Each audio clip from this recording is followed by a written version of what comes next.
안녕하세요. 한국어로 다양한 한국 문화에 대해 이야기하는 디디아 한국문화 팟캐스트에 오신 여러분 반갑습니다. 여러분 저번 한 주도 다들 잘 보내셨나요? 저는 긴 호주 여행을 잘 마치고 돌아왔고요. 굉장히 오랜만에 팟캐스트를 찍고 있어요. 올해 처음으로 찍고 있는 팟캐스트입니다. 여러분 새해 어떻게 보내고 계신가요? 오늘은 여러분들이 제목에서도 보셨듯이 그리고 영상에서 볼 수 있듯이 최근에 넷플릭스에 올라왔던 오징어 게임 시즌 2, 오징어 게임 2에 대해서 이야기를 해보려고 해요. 여러분 보셨나요? 오징어 게임 시즌 2? 사실 저는 오징어 게임 시즌 1도 보지 않았어요. 그러다가 며칠 전에 호주에서 오징어 게임 2를 우연히 보게 됐습니다. 어떻게 하다가 보게 됐냐면 저는 엄마랑 여행을 다녀왔는데 저희가 호주에서 윈야드라고 하는 윈야드역이라고 하는 굉장히 호주 시내에서 시내에 있는 호텔에서 지냈어요. 근데 그 윈야드역 그 지하에는 맥도날드가 있었거든요. 맥도날드. 근데 그 맥도날드에 엄청나게 크게 막 바닥이랑 지하철역 벽이랑 이런 곳에 다 오징어 게임 광고가 막 붙어 있는 거예요. 그 호주 맥도날드랑 오징어 게임이랑 콜라보레이션을 해서 그 호주 맥도날드를 하면서 오징어 게임도 같이 광고하는 그런 사인이 막 엄청 크게 붙어 있는 거예요. 그래서 저희는 딱 첫날에 이렇게 호주라는 낯선 곳에 와서 굉장히 모든 것들이 낯설고 사람들도 낯설고 음식도 낯설고 그랬는데 딱 이 오징어 게임 광고를 보고 굉장히 편안한 마음 그리고 반가운 마음이 들었습니다. 이만큼 이 넷플릭스에서 이번에 오징어 게임 2가 나오게 되면서 엄청나게 크게 전 세계적으로 글로벌하게 마케팅을 한 것 같더라고요. 그래서 '와 진짜 그렇게 인기가 많구나.' 그냥 이렇게 생각을 했어요. 그런데 저는 드라마를 많이 안 보지만 저희 어머니는 드라마를 많이 보시거든요. 그래서 뭐 하루 일정이 끝나고 너무 열심히 걷고 그러니까 보통 한 9시 쯤에는 호텔로 돌아갔어요. 그래서 그때부터 뭘 하냐 하면은 저는 노트북으로 편집이나 그런 것들을 좀 했고 이제 어머니는 할 게 없으니까 "넷플릭스를 좀 틀어 달라."라고 얘기를 하시더라고요. 그래서 제가 핸드폰이랑 TV랑 이렇게 넷플릭스를 연결해서 어머니가 보고 싶은 드라마를 틀어 드렸는데 그러다가 어머니가 "오징어 게임 저렇게 광고 많이 하는데 우리 한번 볼까?" 이렇게 물어보셔 가지고 "아 나는 근데 시즌 1 안 봐서 그냥 엄마 봐." 하고 틀어 드렸어요. 그리고 1 화를 어머니가 이렇게 보고 계시는데 저는 이렇게 작업을 하면서 그 노트북으로 작업을 하면서 살짝살짝 그냥 잠깐씩 봤어요. 근데 노트북으로 작업을 해야 되는데 자꾸 눈이 TV로 가는 거예요, 그 내용이 재밌어서. 그래서 그런 스토리가 굉장히 몰입감이 있더라고요. 이렇게 사람이 집중하게 만드는 그런 스토리로 딱 시작을 하길래 처음에는 그냥 이렇게 슬쩍슬쩍 보다가 '에이 안 되겠다.' 하고 노트북 덮고 그냥 엄마랑 같이 오징어 게임 2를 거의 이틀 만에 다 봤습니다. 네. 근데 오징어 게임 2를 이렇게 보고 나서 제가 느낀 점은 '이래서 성공했구나. 이 드라마가 세계적으로 이래서 성공했구나. 재밌구나.' 하는 거를 느꼈어요. 근데 뭐 스토리나 아니면 등장인물들, 캐릭터들 아니면 뭐 미술 같은 것도 되게 예쁘죠. 한눈에 싹 들어오는 그런 것들이 잘 되어 있기도 하고 뭐 음악이나 뭐 다양한 재밌는 요소들이 많았는데 특히나 저는 좀 재밌다라고 생각했던 게 엄청 한국적인 요소들 그 한국에서 볼 수 있는 한국 문화적인 요소들을 되게 자연스럽고 재밌게 그 드라마 안에 넣어 놨더라고요. 그래서 저는 그걸 보고 '와 천재 아니야?' 생각하면서 봤어요. 그래서 오늘은 여러분들에게 오징어 게임 시즌 들어있는 한국적인 요소들, 한국 문화들에 대해서 말씀을 드리려고 해요. 음. 한국인들이라면 아마 이 오징어 게임 2를 보면서 이거 굉장히 공감된다라든지 어렸을 때 그 장면이 생각난다라든지 그런 생각을 하면서 봤을 장면들인데 외국 분들, 한국어를 배우시는 분들이라면 많이 알고 계시는 부분들도 있겠지만 진짜 한국어도 모르고 그냥 보고 있는 외국인들이라면 아마 이게 왜 재밌는지 혹은 재밌는 부분인지도 모르고 넘어가는 그런 장면들이 있을 것 같더라고요. 그래서 네, 오늘은 제가 한국어를 열심히 공부하고 계시고 한국 문화에 관심이 많으신 여러분들을 위해서 오징어 게임 2에 나온 이 한국 문화에 대해서 이야기를 해보려고 해요. 그래서 아무래도 이 드라마에 나오는 내용에 대해서 이야기를 하는 거기 때문에 나는 스포일러 조금도 싫어요 하시는 분들이라면 오늘 팟캐스트는 잠깐 멈춰두시고 오징어 게임 2 보고 나서 다시 한번 들어보셔도 좋을 것 같고요. 제가 그렇게 내용에 대한 부분보다는 여기 오징어 게임에 나오는 그 문화적인 요소들을 집중적으로 이야기할 거기 때문에 엄청난 스포일러가 있지는 않을 거예요. 그러니까 그냥 한번 제가 하는 팟캐스트 듣고 드라마를 보셔도 괜찮을 것 같고 뭐 드라마를 보신 분들도 이런 부분에 이런 의미가 있었구나 하면서 들어보셔도 좋을 것 같고요. 아니면 여러분들 중에는 오징어 게임 안 볼 거예요. 볼 생각이 없어요 하시는 분들도 있을 수 있어요. 저도 그랬는데 저는 오징어 게임 보시는 걸 추천하지만 그래도 보지 않더라도 여기에 들어있는 문화적인 부분을 이야기할 거기 때문에 그냥 편하게 재밌게 이번 팟캐스트도 들어주시면 좋을 것 같습니다. 네, 그러면 지금 바로 오징어 게임 2에 숨겨진 한국의 문화적인 요소들 이야기해보도록 하겠습니다. 재밌게 들어주세요.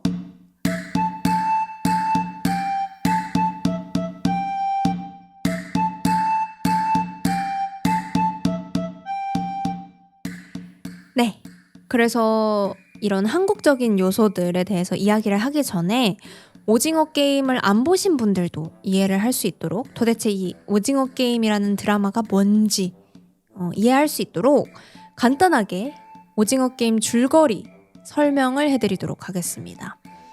이 오징어 게임이라는 드라마는 어떻게 시작하냐면 이렇게 시작해요. 세상에는 가난한 사람들이 많죠. 돈이 없는 사람들, 그런 사람들이 있는데 그런 사람들 중에는 마이너스, 그러니까 돈을 빌렸다가 갚지 못해서 마이너스인 사람들도 많잖아요. 이제 그런 사람들이 주인공이에요.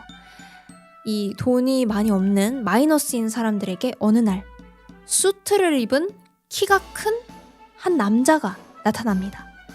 그 남자가 정말 간단한 게임 하나를 제안해요. 이거 같이 해보실래요? 그런 다음에 초대장을 하나 줍니다. 이 장소로 와서 더 다양한 게임을 하시고 더 많은 돈을 벌어 가세요 하면서 그 초대장을 줘요. 그리고 그 초대장을 받은 사람들이 어느 날 눈을 떠보니까 어딘지도 모르는 어떤 섬에서 이 초록색 옷을 입고 초록색 트레이닝복을 입고 게임을 하게 돼요. 그래서 게임을 하다가 우승을 하면 마지막 라운드까지 가서 우승을 하면 그 상금이라고 하죠. 그 돈을 가지고 나갈 수가 있는 거예요. 이거는 어느 나라에나 있는 평범한 퀴즈쇼 아니면 게임쇼 프로그램이랑 비슷하죠. 1등이 상금을 받는 그런 구조인데 여기서 특이한 점은 오징어 게임 섬에서 그 게임에서 탈락하게 되면 그냥 탈락했네. 에이, 아깝다. 이러고 집에 가는 게 아니라 탕! 그 총에 맞게 돼요. 총에 맞아서 죽게 됩니다. 그러니까 이 모든 게임들은 다 목숨을 걸고 생명을 걸고 하는 게임이에요. 근데 이 출연하는 사람들은 게임에 참가하는 사람들은 그걸 모르고 참가를 하게 돼요. 그래서 이 게임을 하면서 그 사람들이 겪는 감정, 어떤 감정들이 일어나고 어떻게 변하는지 그런 것도 볼 수 있고, 어떤 게임이 나오고 이 게임을 어떻게 이기고 어떻게 하다가 지고 그 사이에 일어나는 사람들끼리의 싸움 이런 것들, 그런 것들을 보는 재미로 보는 드라마라고 할 수 있을 것 같아요. 그래서 시즌 1에는 456번 주인공이 1등을 하게 돼요. 그래서 정말 456억이라는 굉장히 큰 돈을 가지고 밖으로 나오게 되는데, 이 주인공이 돈은 많이 받았지만 이 돈을 어떻게 번 거예요? 많은 사람들이 죽어서 벌었던 돈인 거잖아요. 그래서 거기에 대한 트라우마, 그리고 거기에 대한 죄책감, 미안한 마음 때문에 돈을 하나도 쓰지 못하고 있어요. 그러면서 뭘 하냐면 이 게임을 만든 사람들, 그 사람들을 찾기 시작합니다. 그 사람들을 찾아서 이제 더 많은 사람들이 죽지 않도록 이 게임을 멈추려고 해요. 그러면서 시즌2가 시작이 되는데, 어찌저찌 해서 이 456번 주인공이 다시 한번 그 오징어 게임 섬으로 가서 게임을 하게 돼요. 그게 시즌2의 이야기입니다. 그래서 이제부터 시즌2에 들어있는 한국 문화에 대한 이야기를 하려고 하는데요. 먼저 게임 한 가지만 다뤄보려고 해요. 엄청나게 많은 게임들이 나오는데, 그 한국의 전통 게임들이 나오는데, 여러분들이 그 오징어 게임 드라마에서 재밌게 보시면 좋을 것 같고, 제가 좀 이야기하고 싶었던 게임은 그 제일 처음 나오는 게임이에요. 하나 빼기라는 게임입니다.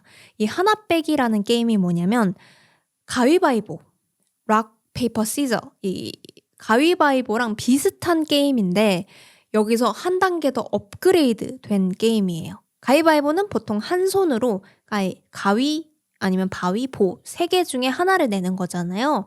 근데 이 하나 빼기 게임은 양손으로, 두 손으로 원하는 거를 2가지 낼 수가 있어요. 그런 다음에 여기서 끝나는 게 아니라 하나 빼기를 해서 이 상대방의 패라고 하죠. 상대방이 뭘 냈는지를 보고 내가 한 번 더 낼 수 있는 그 기회가 있는 게임이에요. 그러니까 내가 한 번 더 계산을 해서 그런 좀 더 업그레이드된 가위바위보인데요. 왜 이거를 얘기하고 싶었냐면은 드라마에서 두 사람이 하나 빼기를 하는데 거기서 어떤 장면이 나오냐면 막 너무 빠르게 하다 보니까 한 사람이 실수로 같은 거 2가지를 내게 돼요. 주먹 2개를 낸 거예요. 그러니까 이 사람은 한 번 더 계산할 수 있는 기회를 잃어버리고 이미 이 사람이 진 거예요. 그러니까 그런 상황을 이렇게 드라마에서 보여주는데 이거 너무 공감하면서 봤어요. 제가 하나 빼기를 특히 가족들이랑 제가 어렸을 때 많이 하다 보니까 아빠랑 많이 하게 되는데 아빠는 성인이고 저는 그때 아이잖아요. 그러다 보니까 저는 실수를 굉장히 많이 해요. 똑같은 걸 낼 때도 있고 아니면 좋은 그 기회가 있었지만 계산을 잘못해서 지는 경우도 있고 이런 식으로 실수를 많이 하는데 아빠는 어른이니까 실수를 거의 할 일이 없어요. 그런데 왜 어른들이 아이들이랑 놀아주다 보면은 일부러 져주기도 하고 그러잖아요. 얘가 똑같은 거 2개 냈지만 내가 실수한 척 내가 져줘야겠다 하고 져주기도 하고 그런 상황들이 저도 있었거든요. 그래서 이 하나 빼기라는 게임을 생각해 보면 계산하고 이런 것도 재밌지만 져주고 아니면 실수하고 이런 것들이 재밌는 게임이란 말이죠. 그래서 이거를 근데 아까 얘기했던 것처럼 오징어 게임은 실수하면 어떻게 된다고 했죠? 죽는다고 했어요.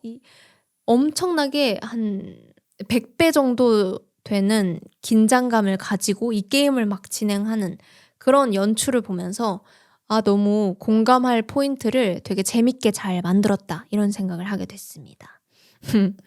그리고 이제부터는 등장인물, 여기에 나오는 캐릭터들에 대해서 좀 이야기를 해보려고 하는데 시즌 2에도 굉장히 다양한 캐릭터들이 많이 나왔죠. 뭐 래퍼도 나오고요.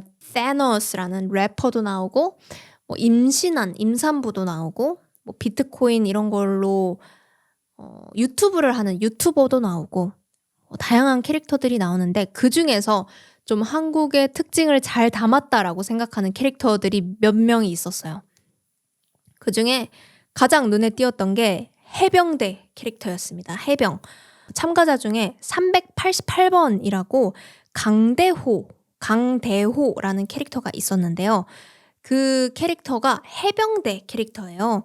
해병대는 한국의 군인들 중에 바다에서 생활을 하는, 바다에서 훈련을 하는 그런 군인을 해병대라고 하는데요. 한국의 남자들이라면 대부분의 남자들은 군대에 가야 돼요. 대부분은 그냥 육군이라고 해서 일반 땅에서 하는 일반 군대를 가게 돼요. 그런데 몇몇 사람들은 원하면 좀 더 특별한 군대로 신청을 할 수도 있어요. 그 중에 하나가 해병대, 아니면 뭐 하늘에서 훈련을 하는 공군도 있고요. 아니면 뭐 카투사라고 해서 미국 군인들과 함께 생활을 하는 그런 부대로 갈 수도 있습니다. 그런 다양한 부대 중에 특히나 해병대라고 하면은 어떤 이미지냐면 훈련이 엄청 더 힘들고 더 사람들이 더 무섭고 더 엄격하고 그런 이미지가 있어요. 그래서 좀 남자 같은 사람들 있잖아요. 나는 강하다, 남자! 그런 남자다운 사람들, 자기가 좀 더 사나이라고 생각하는 사람들은 해병대로 가는 그런 이미지가 있습니다. 그 해병대 생활이 끝나고 한 1년 반 정도 끝나면 제대를 해요. 이제 군대에서 나오게 되는데 군대에서 나오고 나서도 그 프라이드, 나의 자존심, 이 해병대 자존심이 굉장히 높습니다. 뭐 다 그렇진 않겠죠. 하지만 그런 이미지가 있어요. 해병대에 대한 이미지. 그리고 해병대를 나온 사람들끼리는 막 얘기도 더 잘 통하고 내가 그렇게 힘든 훈련도 하고 엄청 무서운 그런 적들도 다 상대하고 그랬어 하면서 막 평생 동안 이야기를 하는 그런 이미지가 있는데 이 강대호라는 캐릭터도 여기 팔 쪽에 어깨 쪽에 문신을 했어요. 타투로 해병대 마크를 새겼거든요. 근데 이거를 그러니까 팔에 문신으로 할 정도로 그 프라이드가 굉장히 높은 거예요. 그 강대호라는 캐릭터를 또 다른 어떤 아저씨 캐릭터가 발견해요. 그러면서 딱 그 문신을 보고 알아보는 거죠. 뭐야, 해병대야? 이렇게 물어보시고 알고 보니까 그 아저씨도 해병대였던 거예요. 그 아저씨 역시 프라이드가 높아서 여기 문신을 하고 있어요. 나도 해병대야 이러면서 처음 물어보는 게 너 몇 기야? 라고 물어보시거든요.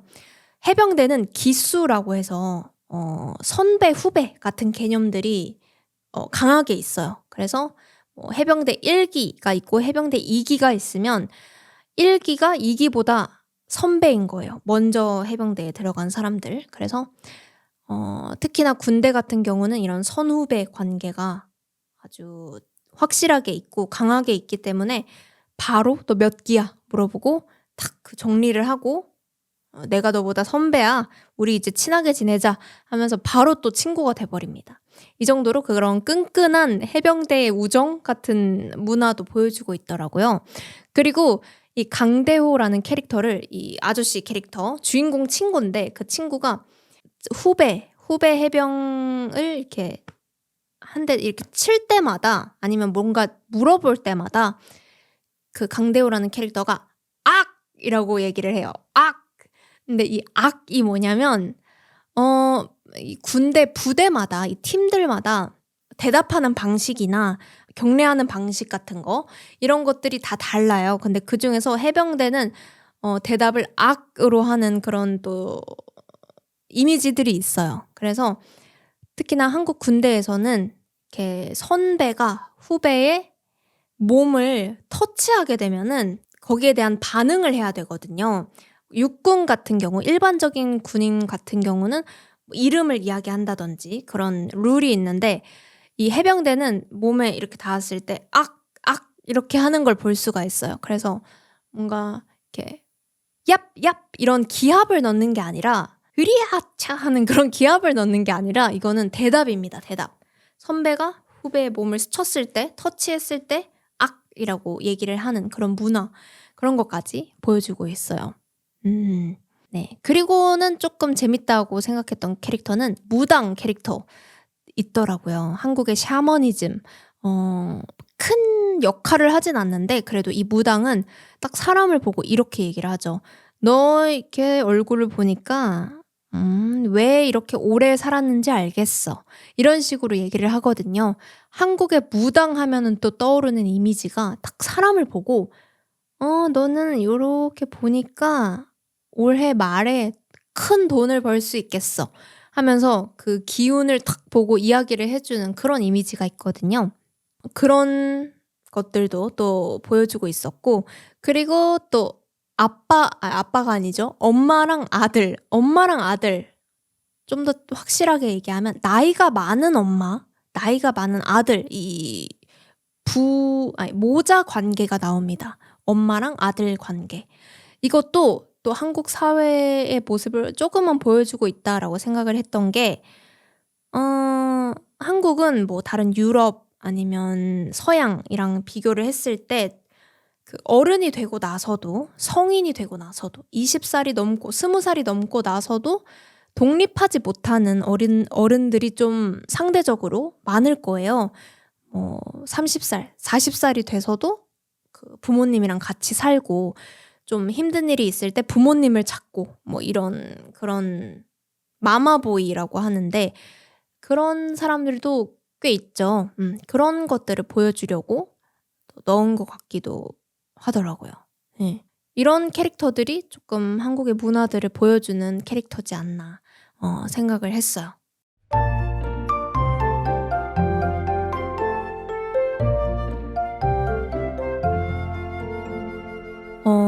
아까 얘기했던 388번 캐릭터, 그 해병대 캐릭터가 자기소개를 할 때 이렇게 얘기를 해요. 제 이름은 강대호입니다. 뭐 큰 대자에 호랑이 호자를 써서 강대호입니다. 라고 얘기를 해요. 이거 아마 한국 이름 모르시는 분들은 무슨 소리야? 라고 생각하셨을 것 같은데 한국 이름이 한자잖아요. 다 한자어기 때문에 소리 나는 음이 있고 이 소리의 뜻이 있어요. 대호, 소리는 대호지만 대가 크다라는 의미를 가지고 있고요. 호도 호랑이라는 의미를 가지고 있어요. 근데 이거는 뭐 모든 호가 다 호랑이라는 뜻을 가지고 있지는 않고 호마다 뭐 좋다라는 뜻을 가지고 있는 호도 있고 그 한자의 소리와 의미가 다른 경우가 많기 때문에 뭐 그 이름에 담겨 있는 의미랑 뭐 소리 나는 방법이랑 이렇게 하면서 좀 더 사람의 기억에 잘 남도록 소개하는 방법이에요. 뭐 그냥 제 이름은 대호예요 하면은 이름을 금방 까먹을 수 있잖아요. 그런데 클 대자에 뭐 호랑이 호입니다라고 하면은 그 호랑이 커다란 호랑이가 이렇게 그려지면서 이름을 더 외우기가 쉬워지거든요. 그래서 그런 식으로 소개를 하는데 이런 것들도 한국 문화를 좀 볼 수 있었고 그다음에 임산부 캐릭터가 나오는데 좀 어린 여자 친구예요. 한 20대 초반 정도 돼 보이는 그런 친구인데 이 친구는 바로 다음에 자기소개를 할 때 이렇게 얘기를 해요. 뭐 제 이름은 무슨 준이에요. 저는 한자는 잘 몰라요. 라고 얘기를 하거든요. 이거 역시 그 한국 문화를 좀 볼 수 있어요. 한자가 이제 젊은 친구들, 이제 어린 친구들은 거의 배우지 않아요. 배우긴 하는데 막 엄청 많은 한자를 배우고 그러지는 않아요. 정말 기본적인 한자들만 배우고 있어서 잘 모르거든요. 그래서 옛날에는 자기 이름에 대한 한자, 자기 이름 한자를 모른다라고 하는 거는 말도 안 되는 거였거든요. 무식한 사람으로 생각이 될 정도로 자기 이름 한자는 꼭 알고 있었는데 요즘 친구들은 한자 잘 모르는 그런 세대의 다름 이런 것들도 보여주고 있더라고요. 이렇게 디테일한 것들을 보여줘서 대단하다고 제가 또 생각을 했어요. 네. 그리고 다음으로는 이거는 여러분들도 많이 눈치채셨을 것 같아요. 나이에 대해서 이야기하는 장면이 나오죠. 2번 정도 나오는데 첫 번째는 싸울 때 어떤 아저씨 2명이 막 싸우는데 그 싸울 때 이렇게 얘기해요. "너 몇 살이야?" 이걸 먼저 물어보거든요. 이건 되게 전형적인 한국 아저씨들의 싸움 같은 느낌입니다. 몇 살인지 딱 파악을 하고 나보다 어리면 "너는 나한테 까불면 안 되지. 어디서 나이도 나보다 어린 게 까불어!" 하면서 이렇게 싸우게 되는 그런 좀 보기 안 좋은 싸움 같은 느낌. 그런 장면들. 그래서 해외에서 보면은 아마 이게 장난으로 하는 말인가? 농담인가? 조크인가?라고 생각하실 수도 있는데 이거는 정말로 흔하게 볼 수 있는 그런 레파토리입니다. 사람들이 싸울 때 "너 몇 살이니?" 하면서 "왜 존댓말 안 하고 반말하니?" 하면서 그렇게 싸우는 장면들 한국 드라마에서 많이 보실 수 있을 거예요. 실제 생활에서도 볼 수 있습니다. 그리고 2번째로 등장하는 나이 문화는 그 타노스 그 래퍼가 나올 때 래퍼도 자기만의 팀을 만들어요. 자기보다 좀 약해 보이는 사람들로 이렇게 팀을 만들어서 또 물어봐요. "너 몇 살이야? 몇 살이야? 몇 살이야?" 한 명씩 다 물어봅니다. 그러면 내가 몇 년도에 태어났는지 이야기를 해요. "나 96년도, 1996년도, 96년도, 97년도, 98년도" 이런 식으로 얘기를 한 다음에 이 타노스 래퍼가 정리됐네. 그러면 "너는 막내. 너가 제일 어려. 너네 둘은 동갑. 너는 누나네. 그러면 막내한테는 다 반말하고 위로는 존댓말해." 이런 식으로 정리를 하는 모습을 볼 수 있어요. 이것도 한국에서 한국 사람들이 모이면 거의 대부분은 대화의 시작이 이렇게 된다고 생각하셔도 될 것 같아요. 그러니까 잠깐 보는 사이라면 괜찮지만 이런 얘기를 안 할 수도 있는데 쪼끔 그래도 한 2달 이상 내가 이 사람들이랑 이야기를 해야 될 것 같아. 그런 상황에서는 나이를 꼭 물어보고 그러면 내가 너보다 언니고 너는 막내고 이런 것들을 정리하는 걸 보실 수가 있습니다.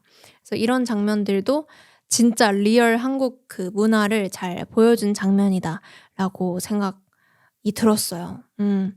그리고는 마지막으로 제가 발견한 게 오징어 게임 2의 마지막 에피소드쯤이 되면은 이제 이 참가자들이 초록 트레이닝복을 입은 사람들이 총을 쓸 일이 생겨요. 정확히는 얘기 안 하겠지만 총을 막 쓸 일이 생기는데 외국에서 보면은 되게 신기하다 아니면 말이 안 된다라고 생각할 수도 있는 부분이 일반 남자예요. 일반 그냥 사람인데 갑자기 막 총을 엄청나게 잘 써요. 총을 어떻게 쓰는지도 다 알고 있고 설명하지 않아도 다 총을 이렇게 잘 쓰는 그런 모습을 볼 수가 있는데 이게 말이 안 되잖아요.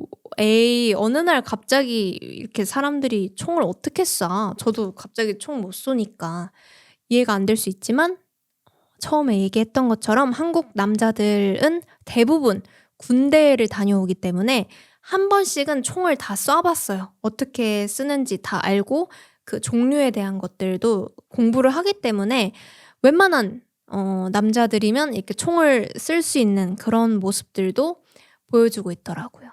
제가 오징어 게임 2에서 가장 마음에 들었던 가장 좋아했던 캐릭터는 그 트랜스젠더 캐릭터가 나와요. 원래는 남자였지만 이제 여자로 수술을 해서 이제 변해 가고 있는 그런 캐릭터가 나오는데 그 캐릭터가 원래는 직업이 군인이었어요.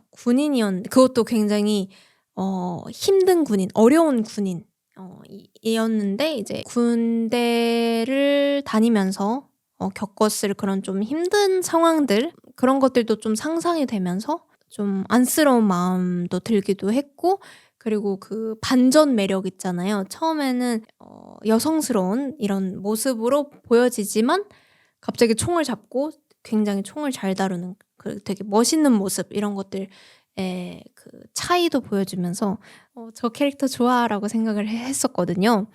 그래서 저는 시즌 2를 너무너무 재밌게 봤어요.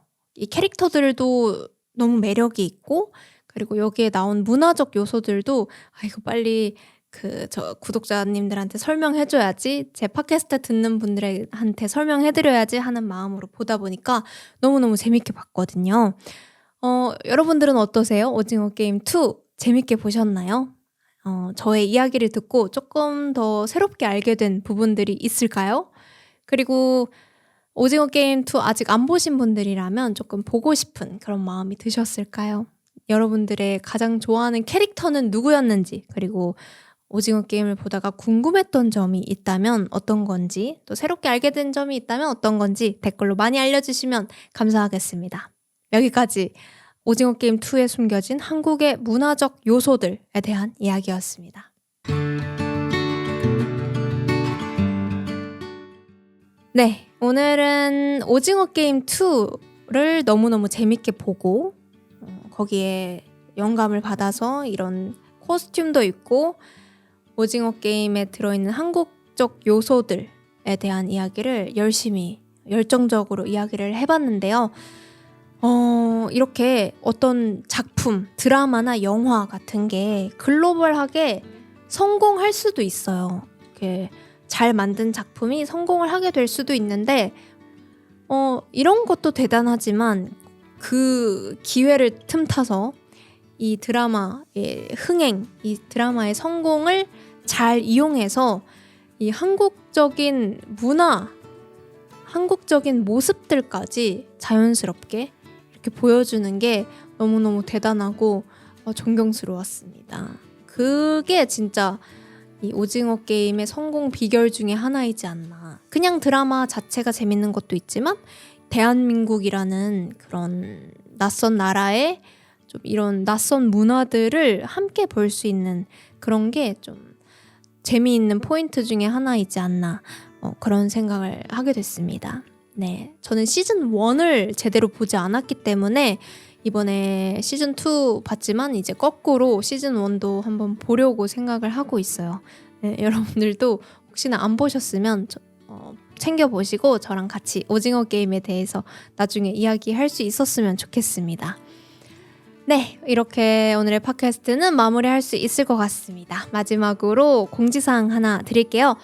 디디의 한국문화 팟캐스트는 페이트리온 그리고 유튜브 멤버십을 하고 있어요. 한 달에 커피 한 잔 정도의 가격으로 저의 팟캐스트를 응원해 주실 수도 있고 더 좋은 팟캐스트 만들 수 있도록 격려를 해주실 수도 있습니다. 여러분들이 보내주신 마음 정말 감사하게 받겠습니다. 그리고 저의 팟캐스트를 아직 모르는 한국어 학습자들도 굉장히 많을 거예요. 이 팟캐스트를 모르고 그냥 오징어 게임을 본 사람들도 있을 거고요. 그렇기 때문에 여러분들 혹시나 그런 분들이 보인다면 저의 팟캐스트 저기 인스타그램 DM으로 좀 같이 쉐어도 해주고 그렇게 홍보도 해주면서 많은 사람들이 들을 수 있도록 도와주시면 감사할 것 같습니다. 네, 오늘도 팟캐스트 끝까지 듣느라 고생 많으셨습니다. 여러분, 그러면 저는 다음 라이브랑 다음 에피소드로 또 돌아오도록 할게요. 여러분, 그럼 모두 좋은 하루, 좋은 밤 보내세요. 안녕!